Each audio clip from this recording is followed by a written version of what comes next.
They said he was just an old farmer with dirt on his boots and no place in a courtroom. But when Samuel Whitaker stood up, the walls of power began to crack. What started as a land dispute in a forgotten corner of Mississippi would soon ignite a movement. You think justice only speaks in court? Sometimes. It grows in silence, deep in the roots. Let me show you how it all began. Morning broke over Magnolia Creek in a hush of golden light and drifting corn dust. The red willow farm sat quiet beneath a sky brushed in the soft pinks of early day, its old wooden frame hugged by a line of drooping red willows. A rooster crowed once. Twice. Samuel Whitaker, 63, stepped out with the same slow, deliberate grace that had tended that land for 4 generations. He opened the henhouse with a creak, gathering eggs into a weathered tin pail. He held each one like something sacred, like memory passed from hand to hand. Inside, on a small table by the kitchen window, sat a black and white photo of his late wife. He paused, fingers brushing dust from her face. No words, just breath, and something in his eyes that said the past still had a place at his table. The courthouse buzzed differently. Outside Jefferson County Courthouse, Heartland Agro's trucks idled in polished defiance, their chrome logos gleaming like challenge coins. Reporters gathered, calling it the land case of the century. But inside, it was just one man, an old farmer in a faded shirt, holding a cowboy hat to his chest. Benjamin Klein, Heartland's attorney, smirked as he entered, suit crisp and voice sharp. Did Mr. Whitaker mistake the courtroom for a barn meeting? Judge Malcolm Kessler didn't bother hiding his disdain. You're representing yourself, sir? Let's hope you know the difference between a deed and a diner menu. Laughter flickered through the courtroom. Short, smug. Samuel stood slowly. I don't have a law degree, he said, voice firm but steady. But I know real paper, I know real land, and I know what's been mine since before most of y'all were born. Silence, the cameras zoomed in, eyes worn by sun, not fear. Then he pulled a thin folder from his coat pocket. Inside, old receipts, all signed. And one yellowed sheet from Magnolia Memorial Hospital, dated precisely on the day Heartland claimed he'd signed a new lease. Klein froze mid-sentence. Judge Kessler leaned forward, eyes narrowing. I was in a hospital bed, Samuel said, not signing some paper, so someone here's got their seats confused. The courtroom held its breath. A whisper here, a shuffling notepad there. And Samuel just stood still, weathered, unbent, the kind of stillness that feels like roots sinking deeper. The gavel never came down, just a distant courthouse bell, tolling long and low as the scene faded, leaving behind a room too quiet, and an old man, too steady to forget. The blowback came fast and quiet. Local TV stations pulled their footage of the courthouse hearing without explanation. Online, a heavily edited clip showed Samuel Whitaker accepting what looked like a thick envelope, labeled as illegal subsidy money. In reality, it was a check for tractor repairs. But truth, under Heartland Agro's grip, bent like iron under heat. That night, silence fell sharp over Red Willow Farm. 2 figures approached under moonlight. A light bulb on the porch shattered with a pop. Tires screeched. Samuel stepped out, shotgun in hand. Nothing but dust, taillights, and a set of fresh tracks in the dirt. He stood there a long moment, waiting. By noon the next day, a bus hissed to a stop at Magnolia Creek's dusty crossroads. Naomi Whitaker stepped down, 24, sharp-eyed, hair tied back in a no-nonsense bun. The locals watched from behind sun-bleached curtains. Some saw a troublemaker, others, hope. Back at Red Willow, her hug with Samuel lingered. "'Cause I didn't need anyone," he whispered, "but I knew you'd come." "I came the second I heard, Pop," she said, eyes already scanning the stack of files on the table. That night, Luther Briggs shuffled in with a thick leather ledger. "Been going over old bank notes," he said. "Found something that don't sit right." Red Willow had been used quietly, fraudulently, as collateral in a corporate loan. No signature, no consent. "They've done this to others," Naomi murmured. "If we expose this, we don't just fight for us, We fight for every name they erased. The next morning, Naomi filed a motion requesting a forensic signature review. She cited Mississippi Statute SS 91-5117 like she was born quoting it. Judge Kessler read the request with a tired frown. Klein sneered, objecting. Kessler sighed. Fine, but all costs fall on you. Naomi didn't blink. Truth is always expensive, she said. I'm happy to pay. Whispers stirred across Magnolia Creek, at barber shops, church pews, grocery aisles. They're poking the wrong bear. Heartland gave us power. But Whitaker never lied.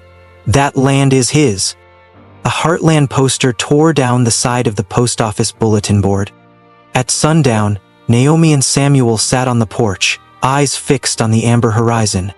I didn't come just for you, Pop, she said quietly. I came for everyone like you. Her hand reached down, pressing gently into the earth her grandmother once gardened. A silent vow, anchored in roots. The email came just after sunrise. Naomi stared at her screen, hands trembling as she clicked it open, with Samuel and Luther standing behind her. Silence fell in the kitchen, thick as Mississippi heat. The forensic report was conclusive. The signature on the Heartland lease was forged. The ink they'd weaponized wasn't his.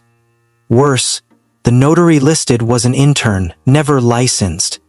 An explosive detail buried beneath the corporate shine. Naomi tried to smile, but her lips faltered. Samuel simply leaned back, nodding once. You've come farther than I ever did, he said, voice low. And we've still got ground to cover.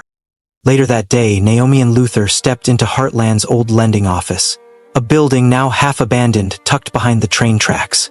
With a memory sharpened by guilt, Luther ran his fingers along the wood-paneled wall of the back room and pressed in. A hidden latch clicked. Behind a false panel, a drawer creaked open. Inside, a dusty hard drive, printed ledgers, and worse, a target land list labeled through 2030, complete with valuations, coordinates, and names of farmers flagged for removal. Naomi's hands tightened into fists. I used to sign off their loans, Luther muttered. Thought I was helping people. Turns out, I was just their dirty hand. By dusk, the storm went public.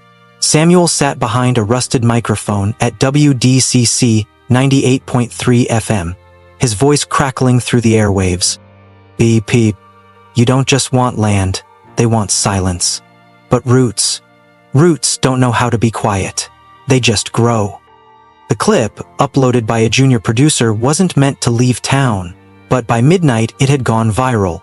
Facebook turned into TikTok, TikTok bled into MSNBC, CNN called it dawn.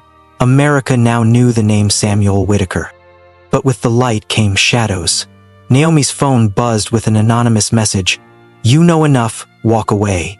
Samuel got an email from a fake FBI domain warning of interference with federal proceedings. Then Luther spotted a tiny camera hidden in the trees by Red Willow's fence line. Someone was watching. The town was rallying, but the threat was circling. Naomi sat alone in her car that night, rereading the message. Her fingers clenched, but her eyes didn't flinch. Back inside, Samuel poured tea for Luther and said softly, They think they hold the hammer, but sometimes silence is a hammer too. The knock came just before dusk. Naomi opened the door of Red Willow Farm to find a woman in her 60s, short silver hair tucked under a ball cap, khaki jacket dusty, and a worn leather suitcase in one hand. She didn't smile, just held up a faded federal ID card and said calmly, Karen Muldoon. I used to audit Heartland until I audited too close to Wesley Gaines. Inside the suitcase, a portable hard drive filled with Heartland's internal emails, unusual bank transfers, and a political funding blueprint that linked the company to shell packs across 3 states. Naomi's eyes narrowed, flipping through printouts. You kept all this? She asked. Karen shrugged. Some roots just need a better season to break ground. Samuel didn't say a word. He simply nodded, the kind that meant, it begins. That same evening, Ada Serena Delgado stood at a podium in Jackson, Mississippi. Reporters leaned forward as she declared, Today we launch Operation Rootbound, This is a full-scale investigation into the illegal consolidation and laundering efforts tied to Heartland Agro. In a blur of headlines and footage, state agents raided Heartland's Jackson headquarters. They hauled out servers, safes, and thick black briefcases. Live news feeds rolled across televisions in diners, barbershops, and schools. Mississippi held its breath. Then came the tipping point. From Heartland's internal servers emerged damning proof: 7 state senators linked to consulting fees and a leaked video of Wesley Gaines in a boardroom, sipping bourbon, as he said plainly, "Farmers plant, we pressure. Pressure breaks roots." Social media erupted. Rural communities posted videos, waving boots in solidarity. The truth wasn't whispered anymore, it was shouted. But behind that noise was a quieter storm. Naomi met Darlene Cooper at a lonely cafe outside town. The Heartland secretary looked hollowed out. After Naomi told her what Samuel had faced and what her own son had lost, Darlene handed over a USB. "I kept quiet," she said, "but silence feeds monsters." The USB held payroll data including special allocations drained from the union fund, unmistakably dirty. That night, Samuel sat by the wooden fence, the last light brushing his weathered face. He didn't speak. Naomi inserted the USB into her laptop, watching the fields outside glow gold. "I think the roots are breaking ground, Grandpa." The screen fades as rows of southern farmland stretch to the horizon, and across it, a quiet phrase appears. "If you live on the land, then the land lives in you." It was still dark when they started arriving. Men in flannel, women with sun-wrinkled hands, children perched on shoulders. The Jefferson County Courthouse steps turned into a sea of denim and calloused resolve. Cardboard signs swayed in the wind. "Land is our root. We stand with Whitaker." The air smelled of coffee, wet soil, and something heavier: reckoning. Inside, news crews from MSNBC South, CBS, and CNN lined the benches. Cameras clicked as Samuel Whitaker entered. He wore a plain white shirt, khaki pants, and held his weathered cowboy hat like it was a flag folded in mourning. He didn't glance at the cameras. He just walked forward, slow, sure, grounded. Naomi opened. Her voice was steady, her tone surgical. "The signature on the lease? Forged. The notary? An unlicensed intern." Then came the video. The courtroom watched in breathless silence as Wesley Gaines, smirking in a boardroom, leaned back and said, "They won't sue. We squeeze. They break." Then Darlene Cooper took the stand. Her fingers trembled around the folder. Her voice cracked midway through the memo. "I stamped termination letters for 17 employees. I thought I was doing admin. I was shutting down homes." Naomi pressed forward, laying out the financial trail. Secret donations from Heartland to state politicians. A closed-loop scheme disguised as education funds, funneled back into political campaigns. The jury flinched. Twitter exploded. "Justice for Whitaker. Land rights." Finally, Samuel rose. He had no papers, no slideshow, just a man with sun in his hair and truth in his bones. "I didn't win," he said. "Truth did. I just stood still and let it pass through me." He paused, eyes meeting Judge Kessler's. "Sometimes the planter doesn't live to see the harvest, but the land remembers." Silence hung, then broke. Sobs, applause, reporters scrambled to capture it all. Naomi clutched Samuel tightly, her whisper barely audible. "You did it, and more." Judge Kessler's voice cracked as he read the verdict. The lease nullified, Red Willow Farm legally restored to Samuel Whitaker. Wesley Gaines sentenced to 23 years in federal prison. Referrals for criminal prosecution were sent for every official named. As the gavel dropped, the courtroom didn't just erupt, it bloomed, like something sacred had finally broken through the dirt. Months passed, but the earth remembered. In a unanimous vote on Capitol Hill, the U.S. Congress passed the Floriano Clause, a federal provision protecting the land rights of working farmers. It was folded into the National Agricultural Code, its language shaped not by lobbyists, but by soil-stained hands and courtroom truths. At the announcement, a Mississippi state representative stood before the press and said, "From one small-town trial, we learned, justice doesn't wear robes. It smells like earth." Back in Magnolia Creek, Naomi opened the doors to a white-paneled house beside a waving cornfield.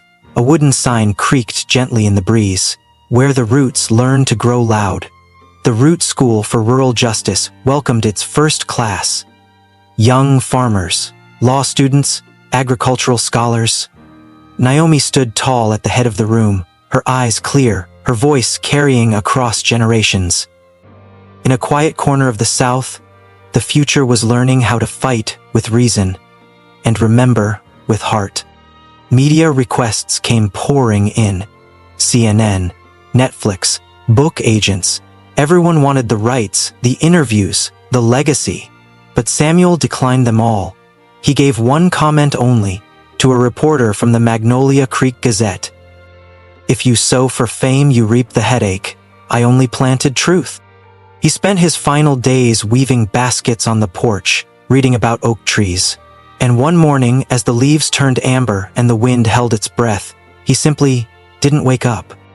Naomi found his note tucked in the family Bible. The handwriting was steady, like always.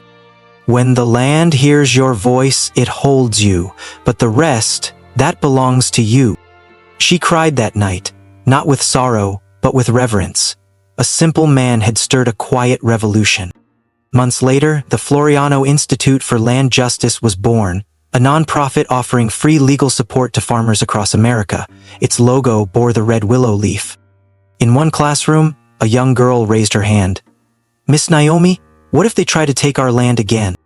Naomi smiled gently. "Then you grow your roots and call your grandfather's name." Outside, the Mississippi wind whispered through the fields. Red willow swayed, still standing. Sometimes justice doesn't roar. It takes root quietly, growing through the cracks of silence until it becomes too strong to ignore. This story wasn't just about land. It was about truth, dignity, and the power of standing your ground. If it stirred something in you, don't let it end here. Share your thoughts below, subscribe for more, and help us keep these stories alive. One voice, one comment, one truth at a time.